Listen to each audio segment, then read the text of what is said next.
ما دکتر نوید خپلواک هستم. امروز در مورد بواسیر و شقاق مقعد گپ میزنیم. فرق میان بواسیر و شقاق مقعدی چی است؟ انال فشر با هموراید چی تفاوت داره؟ باورهای خیلی زیاد در مورد هموراید و انال فشر موجود است، البته باورهای غلط. همیشه ما هر تکلیف مقعد نسبت میتیم به بواسیر، در حالی که بواسیر تنها یک تکلیف یا یک عارضه مقعد است. فشر یا شق مقعد همیشه با بواسیر اشتباه تشخیص میشه توسط معالج و همچنان توسط مریض هم اشتباه برداشت میشه. باید این وضعیت تفکیک بکنیم که بواسیر کدام مرض میگه و شقاق مقعد کدام میگه. خب بواسیر رگ‌های پوندیده و متورم در اطراف و نواحی مقعد است. Dilated and tortured veins. ما دو نوع رگ خون داریم، یکی شریان ها و دیگه بخشم ورید، arteries and veins. امو رگ های عصبی که رگ های خونه که خون ناپاک یا دی اکسیژنیتد بلد انتقال میته از اطراف نواحی مقعد، اگر بپنده تورم کنه بواسیر به وجود میاره. خب ما دو نوع بواسیر داریم، بواسیر داخلی یا internal hemorrhoid یا internal piles و بواسیر بیرونی external piles. اگر رگهای خون در قسمت داخل مقعد در اینجا بپنده متورم شود، اینا را میگه بواسیر داخلی. اگر رگهای خون در اینجا متورم شود بپنده، این شد بواسیر خارجی. بواسیر داخلی اگر در قسمت بالاتر از پیکتینیت لاین بود، ای را یاد به نام انترنل یا فرست دیگری بواسیر یاد میکنیم. اگر از خط پیکتینیت ای خط پایین تر بود، بواسیر درجه 2 است. و اگر بواسیر به طرف از مقعد بیرون دیده شد به شکل یک دانه و رگهای پوندیده مثل غنچه انگور، اینا بواسیر درجه 3 است که بیشتر نیاز به جراحی یا به عملیات داره. خب یکی از نشانه های بواسیر خونریزی است، blood per annum، ولی خونریزی مطلق بدون درد. blood per annum. زمانی که تشناب میره مریض با مواد غایطیش خون میایه، اگر خونش هیچ درد نداشته باشه و مثل فواره تیر بزنه خون، این یکی از نشانه های موجودیت بواسیر در مقعد است. ولی اگر ما شقاق مقعد داشته باشیم، یعنی بعد از قبضیت دوامدار و زور زدن در تشناب قسمت از مقعد اینجا پاره شود، این را به نام شق مقعد یا انال فشر یاد میکنه. خب چگونه فرق انال فشر و هموراید باید توسط مریض شود؟ یعنی چگونه بفهمیم که تکلیف ما بواسیر است یا انال فشر؟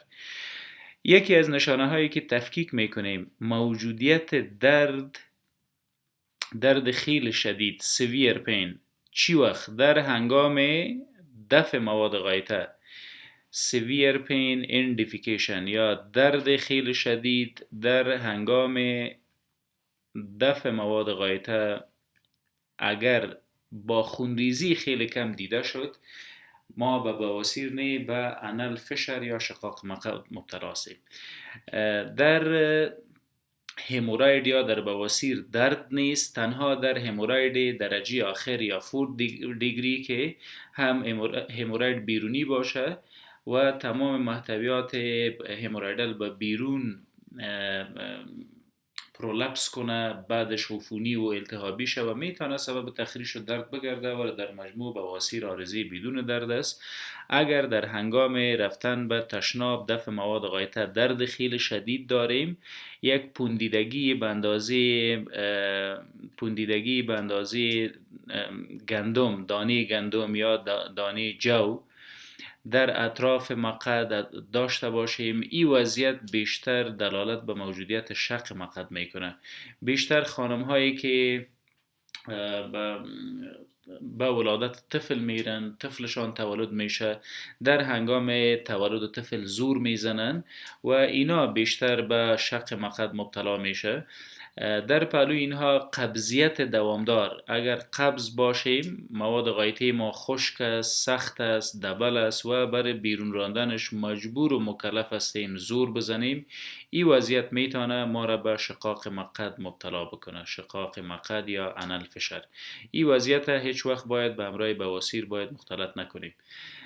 در پهلوی قبضیت دوامدار بیماری IBS یا Irritable Bowel Syndrome میتونه سبب شقاق مقعد و حتی بواسیر بگرده. Irritable Bowel Syndrome کدام تکلیفه میگه؟ تکلیفی که هم باد شکم داره، غرغور شکم، باد شکم، هم قبض میشیم، گاهی اوقات قبضیت داریم، گاهی اوقات تخلیه نمیشیم، گاهی اوقات وقت خوش هستیم جور می باشیم. همه از اینا اسباب است که در هنگام دفع مواد غایطه سبب وارد کردن فشار یا پرشر روی مقعد و عضلات و ماهیچه های مقعد می گرده. این فشار در دراز مدت میتونه هم سبب بواسیر بگرده و هم سبب شق مقعد و فیستولاهای مقعدی بگردد.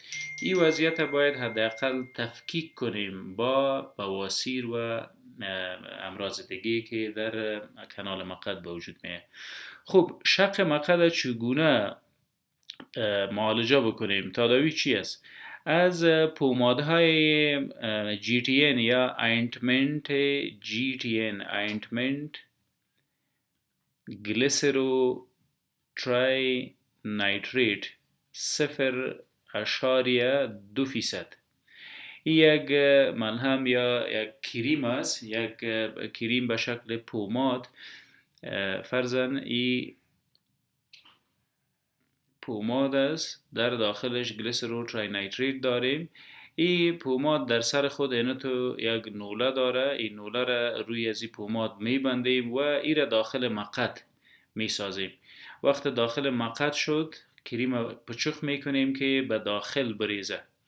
بعد از مواد غایطه هر زمانی که به تشناب میریم بعد از رفع حاجت از کریم GTN استفاده بکنیم. همچنان میتونیم به خاطر سهل سازی و زور نزدن در تشناب از اسپغول استفاده بکنیم. اسپغول بهتر است که روی غذای خود پاش بتیم تا حداقل در قبض ما هم معالجه قبض هم داشته باشیم. اگر مبتلا به IBS هستیم و کتش انال فشار داریم باید معالجه IBS بکنیم.